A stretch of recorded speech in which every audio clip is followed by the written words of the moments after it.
L'archevêque américain Robert Francis Prévost devient le 267e pape. Il est d'origine des États-Unis, natif de Chicago. Sa sainteté Robert Francis Prévost a été ordonné prêtre en 1982 à l'âge de 27 ans.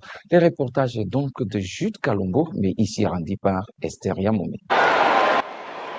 Il a suffi 4 fumées noires pour connaître le successeur du pape François, décédé le 21 avril dernier. Âgé de 69 ans, l'archevêque américain Robert Francis Prévost devient le 267e souverain pontife de l'histoire de l'Église universelle. Sa toute première apparition publique après son élection a été un sujet d'émotion et accueilli avec volupté.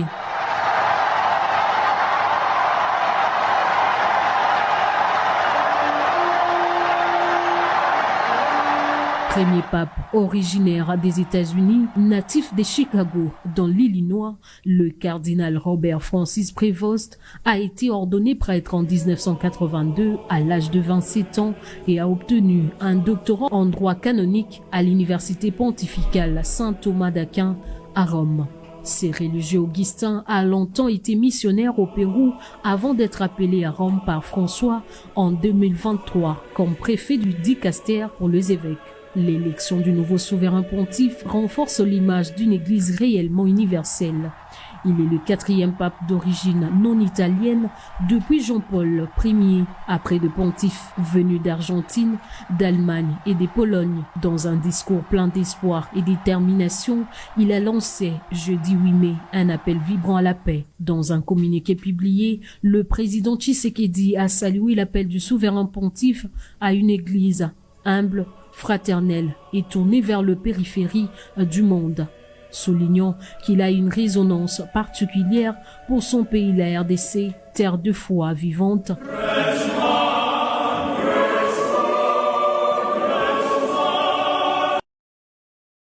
L'élection du nouveau pape Léon XIV n'a pas porté satisfaction qu'aux chrétiens catholiques, mais aussi à toutes les tendances confondues de la classe politique et société civile congolaise qui ne cessent de réagir. Je vous propose de suivre donc la réaction de quelques-uns au micro de Julia Kamonia et Aristote Batouma. Après que le nouveau pape soit élu, les réactions de toutes les tendances ne cessent d'y tomber. D'après les chefs coutumiers Fumudifima, le nouveau pape Léon XIV doit, en tant que progressiste, dénoncer la mainmise des Occidentaux sur les minéraux africains, une manière de poursuivre la vision de son prédécesseur, le feu pape François. Je me réjouis parce que dans le dire, on dit qu'il va suivre le pas, il est presque la copie du pape François.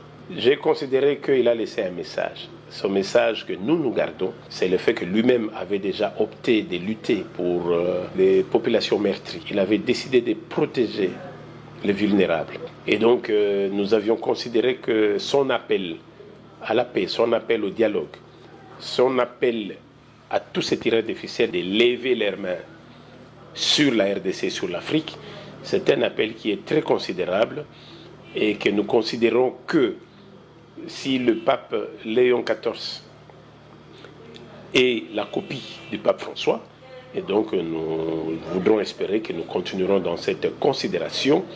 Étant le plus concerné, Maître Paul Kaboué, chrétien catholique pratiquant, a remercié le ciel pour l'élection de ces nouveaux dirigeants religieux et souhaite que ces derniers soient un serviteur pour le bien de tout le peuple de Dieu. Je remercie le ciel et je remercie les pères cardinaux pour ce choix qu'ils ont porté. Nous avions passé après le lundi de Pâques un moment de tourmente. Mais Dieu merci, nous avons le successeur de Pierre, que le trône de Pierre sera désormais assuré par le pape Léon XIV. Alors nous attendons de lui d'être vraiment ce serviteur, pour le bien du peuple de Dieu à travers le monde.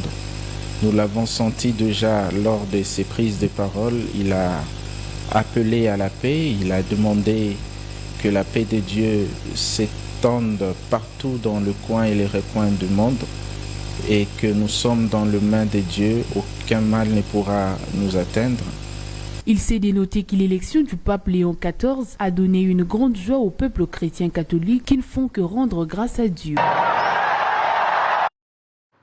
Changeons de chapitre. À l'Assemblée nationale, ce jeudi 8 mai 2025, le ministre des Finances, Doudou Fwamba, a présenté avec succès 3 ordonnances-lois et un projet de loi clé, tous adoptés par les députés nationaux. Parmi les textes validés, des ordonnances-lois concernent le programme ambitieux du projet d'infrastructure hydroélectrique entre la RDC ainsi que la République centrafricaine. Reportage.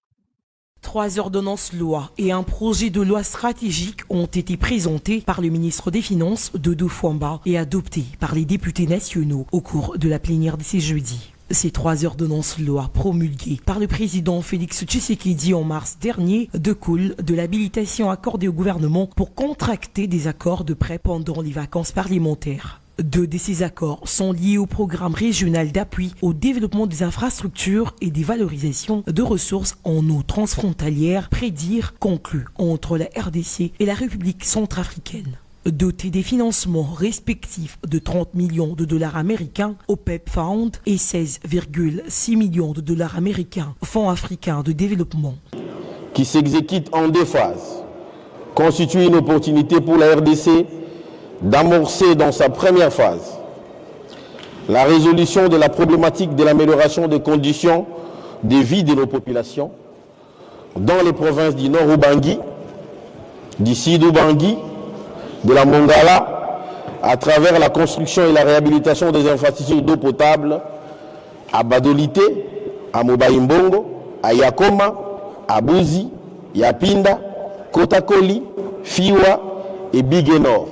Le 3e accord, signé avec un consortium des banques commerciales opérant en RDC, porte sur un financement de 469 millions de dollars américains destiné à apurer les dettes dues aux sociétés pétrolières résultant du gel des prix du carburant instauré en 2009. Enfin, le projet de loi adopté modifié la loi numéro 22/068 du 27 décembre 2022 relative à la lutte contre les blanchissements des capitaux, les financements du terrorisme et la prolifération des armes de destruction massive. Le texte renforce l'arsenal juridique congolais, répond aux recommandations du GAFI et vise à sortir la RDC de la surveillance renforcée pour intégrer pleinement les réseaux Edmond.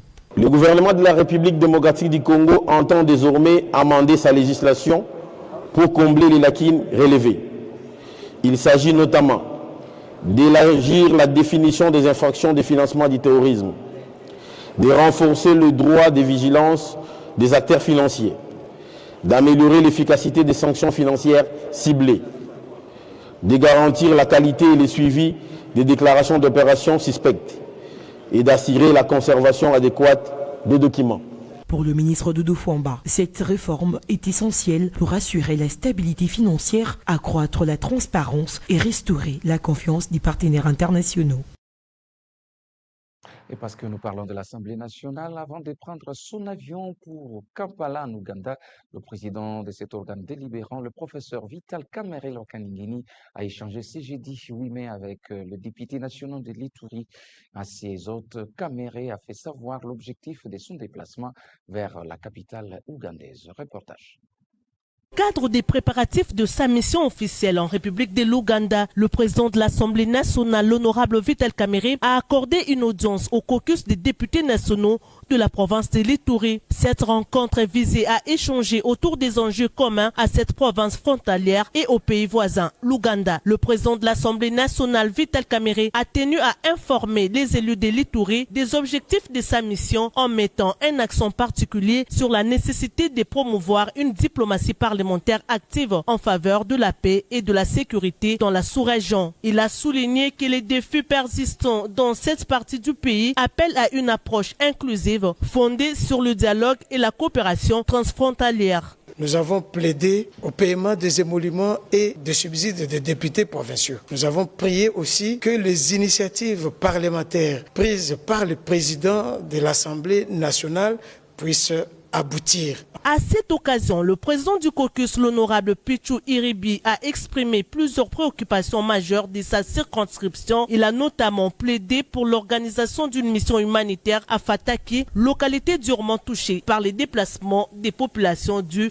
à l'insécurité. L'honorable Pichou Iribi a également insisté sur la nécessité d'une exonération des frais de participation aux examens d'État pour les élèves finalistes de l'Ituri, au même titre que ceux d'autres zones affectées par les conflits. Les élus de l'Ituri ont par ailleurs proposé l'organisation d'un cadre d'échange entre parlementaires congolais et ougandais afin de renforcer la coopération interparlementaire et d'explorer ensemble des pistes de solutions durables à la crise sécuritaire. Sensible aux doléances formulées, le président Vital Kamerhe a salué l'engagement du caucus pour la stabilité de l'Ituri et a réaffirmé son soutien aux initiatives allant dans le sens de la consolidation de la paix et de la cohésion nationale. Enfin, le président de l'Assemblée nationale a marqué son adhésion au projet de démarcation des frontières entre la République démocratique du Congo et la République de l'Ouganda, projet stratégique pour la préservation de l'intégrité territoriale et la prévention des tensions transfrontalières.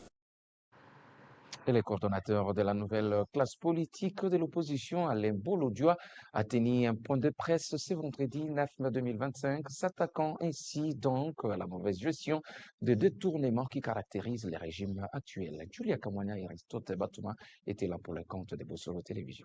Devant un parterre des journalistes, les coordonnateurs de la nouvelle classe politique de l'opposition, Alain Bolodjoa, s'est indigné de la mauvaise gestion financière du régime en place et a précisé que le détournement est devenu quelque chose de normal. Et face à toute la mégestion décriée, la justice congolaise n'y apporte aucune solution si ce n'est que protéger ces actes qui font reculer les pays. Nous ne pouvons pas soutenir les détourneurs. Nous ne gagnons rien là. On ne gagne rien. Voilà pourquoi nous vous exhortons de dire au peuple: le pays est géré par des vampires, des gens qui veulent détruire notre avenir. Nous sommes en droit de revendiquer. J'ai un dossier au niveau de tribunal de grande instance pour avoir dénoncé. Mais qui a un dossier de détournement? Il n'y en a pas. Le tombeau est vide. C'est-à-dire qu'ici, on érige en crime la dénonciation et on encourage le détournement. Si vous êtes détourneur près de la maman ou de l'autre XY, là on vous protège. Mais si vous dénoncez contre l'ami ou le cousin de la maman ou du papa, en ces moments-là, on va vous hisser au niveau du patriote. Alors, je vous demande de dire non au détournement, oui au développement et à la rationalité de la gestion des finances publiques. En ce qui concerne la gestion des Julia Lingueté, à la tête de l'inspection générale des finances, Alain Bolodjoa a précisé ce qui suit. Nous avons cité Alingueté, justement parce que c'est lui que vous tous vous avez présenté comme l'aboyeur en chef. C'est lui qui criait aux voleurs. Et nous n'avons jamais dit qu'il gérait bien son secteur.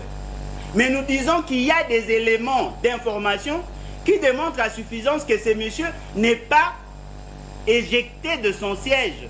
Le fait d'avoir posé certains actes répréhensibles, mais justement parce qu'il a dérangé certains centres d'intérêt. Et parmi ces centres d'intérêt, vous connaissez ceux qui en bénéficient. Il s'est dénoté qu'Alain Bolodjoa s'est dit très engagé à soutenir tout Congolais qui initie des actions allant en faveur de la République, quelle que soit sa tendance ou sa couleur politique. Quittons Kinshasa vers l'est de la République démocratique du Congo. Les forces armées en Ituri poursuivent les offensives contre la milice CRP alliée au M23 de Thomas Lubanga. La notabilité iturienne soutient des opérations et condamne les attaques de cette rébellion contre la population civile du littoral de lac Albert. Joël Mondé, chef de secteur de Walindu Tansi, appelle le peuple iturien à faire échouer son plan. Faisons le point avec la presse militaire. C'est dans les soucis de renforcer l'autorité de l'État en Ituri que le dignitaire d'État Joël Mandé, tout en condamnant cette attitude belliqueuse de Thomas Lubanga, invite les politiciens et autres couches sociales de l'Ituri à faire bloc. Un souhait qui rencontre la volonté du commandant des opérations et gouverneur militaire de l'Ituri, le lieutenant-général Luboyanka Chamadjoni, qui exécute depuis 4 ans la vision du commandant suprême et chef de l'État, Félix Antoine Tshisekedi Tshilombo. Nous-mêmes, les Ituriens, nous avons d'abord demandé l'état de siège. Et le président de la République nous a écoutés, il a ramené l'état de siège. Nous disons que l'état de siège, pour le moment, c'est encore positif. Nous devrons les accompagner, les soutenir dans ces actions. Je pense que ça marche bien. Par ailleurs, il regrette et met en garde M. Thomas Lubanga Dilo, chef du fil de la CRP allié au M23, RDF et sa bande, qui veulent sans succès déstabiliser la province. L'Ituri a créé des problèmes pour lui-même. Moi, j'ai dit se couper même. Lui-même, il se coupe. Par exemple, le cas des CRP ici, qui attaquent Nyamamba à tout moment. C'est possible. Nous demandons aussi à Thomas Lubanga, qui est là-bas. Il a toujours été là comme le major des groupes armés. Mais qu'est-ce qu'il a déjà amélioré dans cette ville? Il a été là. Il est licencié, il a étudié, mais qu'est-ce qu'il fait? Nous demandons à lui aussi de ne pas recruter nos affaires. Il a invité en même temps la jeunesse à la prise de conscience et à barrer la route aux assoiffés du sang, à l'instar de Thomas Lubanga. À la jeunesse des jours, vous ne devrez pas être toujours manipulé. C'est depuis longtemps que vous êtes manipulé et que nos vieux même sont manipulés. Nous, la jeunesse actuelle, nous ne devrons pas être manipulés, nous devrons aller plus loin. Nous avons étudié et nous devrons quand même corriger ce que nos vieux ont fait. Nous demandons à cette jeunesse de protéger notre patrimoine. Ce dignitaire d'État et chef du secteur de Walendoutatsi a par ailleurs remercié l'autorité provinciale pour la transparence dans la gestion quotidienne de la chose publique à Ituri. La ville de Kinshasa entame une nouvelle phase de lutte contre l'occupation anarchique de la voie publique. Le gouverneur Daniel Bumba-Lubaki a officiellement lancé la campagne Balabala Eza Wenzete, ce qui traduit la rue ne pas un marché. Une initiative visant à éliminer les marchés pirates installés le long de route de Kinshasa. Images et commentaires. Dans le cadre de la campagne Balabala Eza Wenzete, initiée afin de débarrasser les rues de Kinshasa de marchés pirates, le gouverneur Daniel Bumba a présidé une séance de travail technique le mercredi 7 mai 2025, à laquelle ont pris part le membre de l'exécutif provincial, bourgmestre de commune, ainsi que le dirigeant de la régie d'assainissement de Kinshasa, Raskinon Sigle, et de la brigade spéciale pour la protection de l'environnement et du bien-être social de la ville de Kinshasa. Au cours de cette séance, l'autorité urbaine a réitéré sa ferme détermination d'en finir avec le marché pirate le long de route de la capitale congolaise, une des causes de l'insalubrité. Le gouverneur Daniel Bumba, qui avait mardi dernier supervisé personnellement la démolition de marchés pirates le long des avenues Kasavubu et Rokadingi, a demandé au bourgmestre de poursuivre l'opération dans leurs communes respectives. Aucune artère de la ville, a-t-il martelé, ne doit être transformée en marché ni ses abords. Au sortir de ces assises, les différentes parties prenantes ont réagi. Nous avons eu un temps fort avec le gouverneur de la ville province de Kinshasa, avec qui nous nous sommes entretenus d'abord parce que c'est quelque chose de normal, de logique, que lui, le gouverneur et nous, le bourgmestre de commune, que nous puissions nous entretenir. Il nous a entretenus d'abord sur le premier point, Balabala Ezali Wenzete. Ce n'est pas un slogan. Désormais, à Kinshasa, nous allons le vivre réellement. Nous allons enlever tout ce qu'il y a comme marché pirate dans nos communes, dans nos avenues, dans nos artères de nos communes pour que Kinshasa soit propre. Parce que les marchés pirates, c'est parmi les éléments qui nous apportent beaucoup d'insalubrité dans nos communes et dans la ville. Deuxièmement, nous avons plusieurs manières de générer les recettes, de générer les revenus pour que la ville puisse avoir de quoi construire des routes, de quoi embellir nos avenues. Signalant que le premier citoyen de la ville a également appelé le bourgmestre à s'impliquer dans la mobilisation de recettes afin de doter l'exécutif provincial de moyens nécessaires pour matérialiser le projet de construction et de réhabilitation de la voirie urbaine. intérêt peut-être après les comportements civiques de garde rapprochés de la première ministre Judith Souminois.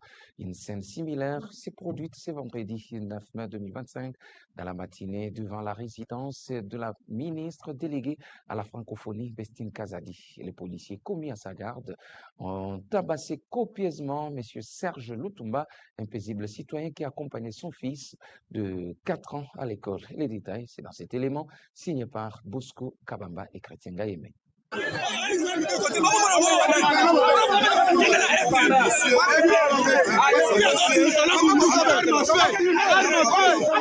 Le comportement des éléments de la police congolaise commis à la garde des autorités indignes des Congolais. Dans la matinée de ce vendredi 9 mai 2025, Serge Lutumba a été victime d'une agression barbare de la part de policiers commis à la garde de Bestine Kazadi, ancienne présidente de l'ASV Club, 4e vice-présidente de la Confédération africaine de football, CAF, de football féminine et ministre délégué à la francophonie. Ce paisible citoyen s'est vu être traité en chien par ses agents de l'ordre pour n'avoir que stationné devant la résidence de la ministre Bestine Kazadi, 6 avenue Colonel Ebeya dans la commune de la Gombe. Sans demander à ce dernier d'évacuer l'endroit, ces éléments commis à la garde de Bestine Kazadi se sont mis à trouer les 3 pneus de véhicules de ses compatriotes. Comme si cela ne suffisait pas, ces policiers vont passer à tabac M. Serge Lutumba et son enfant de 4 ans qu'il allait laisser au collège Fatima, une école catholique se trouvant non loin de cette résidence. Ces éléments de la police ne vont pas se limiter là. Toujours dans les cadres de leur intimidation, l'un d'eux s'est mis à tirer des balles réelles en l'air et une balle perdue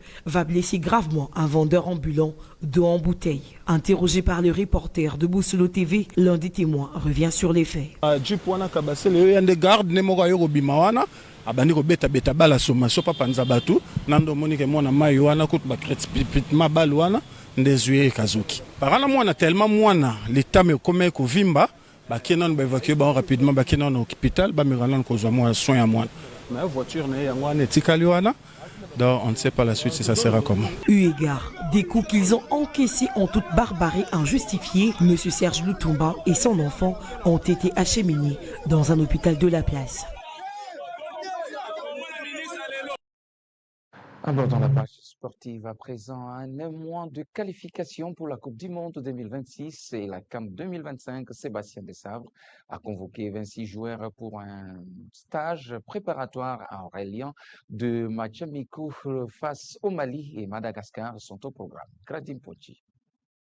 Le sélectionneur Sébastien Desabre a révélé la liste de 26 léopards retenus pour un stage de préparation du 1er au 9 juin à Orléans en vue des qualifications pour la Coupe du Monde 2026 et la Coupe d'Afrique des Nations 2025 au Maroc. 2 rencontres amicales de haut niveau attendent la RDC face au Mali le 5 juin, puis contre Madagascar le 8 juin. 2 adversaires africains de styles différents pour jauger la forme du groupe. Dans le but, Desabre fait confiance à Dimitri Bertod, Lionel Mpassi et Timothy Failou. En défense, la grosse surprise est la convocation d'Aaron Wan-Bissaka, latéral de West Ham United, qui pourrait honorer sa première cape sous les couleurs congolaises. Il sera accompagné de valeurs sûres comme Chancel Mbemba, Gédéon Kaloulou ou encore Arthur Maswaku. Le milieu de terrain est emmené par Samuel Mutusami, Edo Kayembe et Charles Piquel, tandis que Théo Bongonda et Mecha Kelia apporteront leur créativité. On note aussi la présence des jeunes talents comme Noah Sadiki et Nathanaël Mboukou. En attaque, l'arsenal offensif est solide avec Cédric Bakambu, Yohan Wissa, Simon Banza et l'incontournable Fiston Maele. Afimiko Pouloulou et Simon Essende complètent cette ligne avant-prometteuse. Avec ce rassemblement, Sébastien Desabre veut créer une dynamique forte autour de son groupe et affiner les automatismes. Ces 2 tests sont cruciaux pour évaluer nos repères et notre intensité de jeu avant les matchs officiels, a déclaré le technicien français. Les Léopards savent que le chemin vers le Mondial 2026 et la CAN 2025 passera pour une cohésion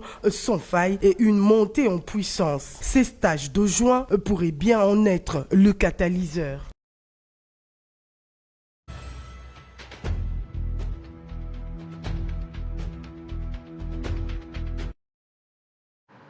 Le monde entier célèbre la journée des souvenirs et de la réconciliation pour rendre hommage à toutes les victimes de la Seconde Guerre mondiale.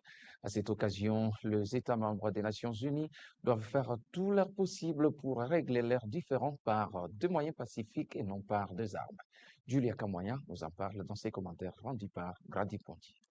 Le 22 novembre 2004, à la veille du 60e anniversaire de la fin de la Seconde Guerre mondiale, l'Assemblée générale des Nations Unies a proclamé 2 journées, le 8 et le 9 mai, dédiées aux souvenirs et à la réconciliation pour rendre à toutes les victimes de la Seconde Guerre mondiale l'hommage qui leur est dû. La Seconde Guerre mondiale a occasionné la création de l'Organisation des Nations Unies qui a pour vocation de préserver les générations futures du fléau de la guerre. En vertu de la Charte des Nations Unies, les États membres doivent faire tout leur possible pour régler tous les différends par des moyens pacifiques de façon à ne pas mettre en péril la paix et la sécurité internationale. La Seconde Guerre mondiale a infligé à l'humanité d'indicibles souffrances, mais grâce notamment à l'action de l'Organisation des Nations Unies et à la création d'organisations régionales et d'autres instances appropriées, des grands progrès ont été accomplis depuis la fin de ce conflit pour instaurer la réconciliation, la coopération internationale et régionale et la promotion des valeurs démocratiques, des droits de l'homme et de libertés fondamentales.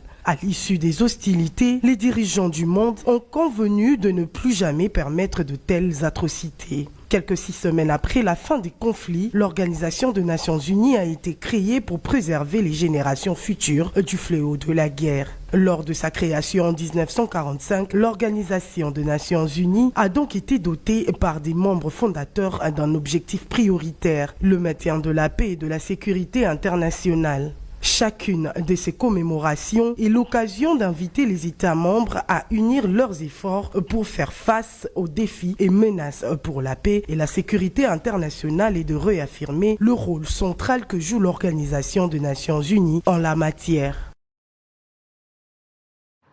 Et pour terminer, quelques 11 000 soldats ont défilé devant les dirigeants d'une vingtaine de nations, dont la Chine, le Brésil et le Burkina Faso. Le président russe a une nouvelle fois dressé des parallèles entre la Deuxième Guerre mondiale et l'assaut contre l'Ukraine. Edouard Chama nous en parle.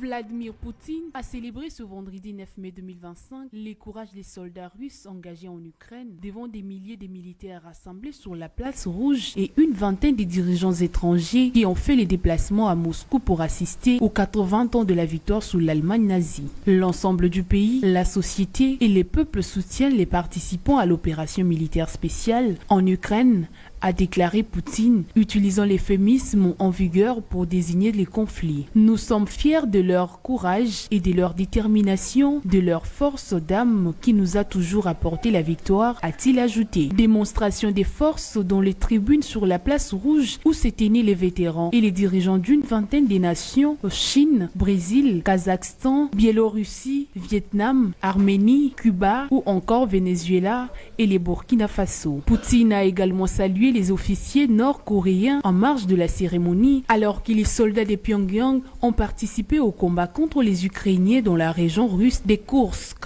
Cette année, de nombreux armements ont été présents au défilé, dont les chars modernes T-90, des missiles Iskander et des systèmes anti-aériens S-400. Le président ukrainien Volodymyr Zelensky a vivement critiqué la parade militaire sur la place rouge et a dit considérer toute participation étrangère comme un soutien à l'État agresseur russe. Le chef de la diplomatie ukrainienne, Adril Sibia, a lui déclaré que le président russe n'a aucun droit de monopoliser la mémoire de la victime de la Seconde Guerre mondiale.